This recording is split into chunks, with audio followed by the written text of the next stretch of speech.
lalaki nu balik jurit Rahmat M. Saskarana.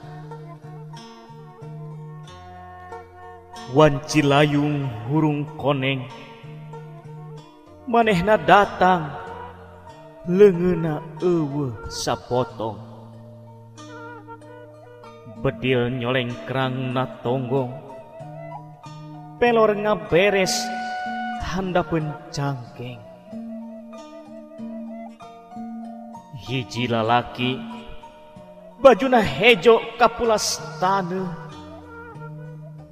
di pangperangan taya waktu pikeun nyeuseuh sakicep waktu ngintip langahna musuh mun manehna masih keneh embung pae.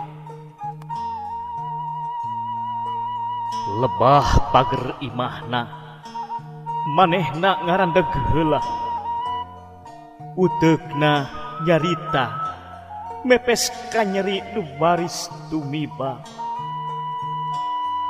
Ma kuring untung bisa bulan sedang mitra rea nu palastra di hiji taneuh nu direbut ditebus getih. Panto hareup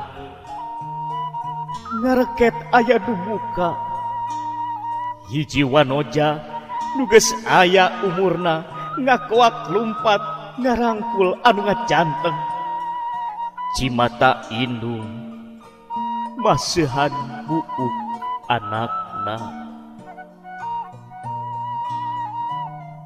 Wan Cilayung hurung koneng manehna datang di papag cimata indung sedeng nabeungeutna daya gambar rasa tugenah.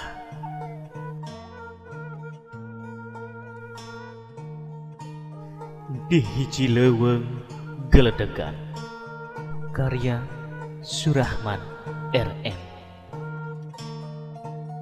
Ayat tulang yang sang nadahan dede sesaraka arucutan lang layangan teka puluk teka rucu di hiji leuweung geledegan tangkorakna diranggem areuy dede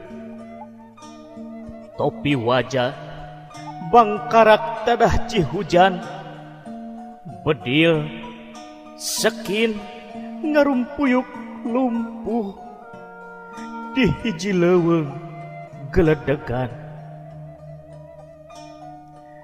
disasarap heumeus beueus dede dirurub hujan kalakai pangkatna tanda-tandana moka papai di hiji leuweung geledegan moal aya nu nyalawatan nu gelis ngan nagara nu miboga tan panutan kadang kulawarga di hiji leuweung geledegan. Kamana pasukan tambur ilahana jajab ka basisir kubur temuni rampak tembak kahormatan di hiji leuweung geledegan. Jeung lahana di taman pahlawan dede aya nu ngali nu ngandih beh ngarana dina daftar kapanggih di embohan catetan ilang raratan. Dicotat tina buku kumpulan sajak Basisir Langit.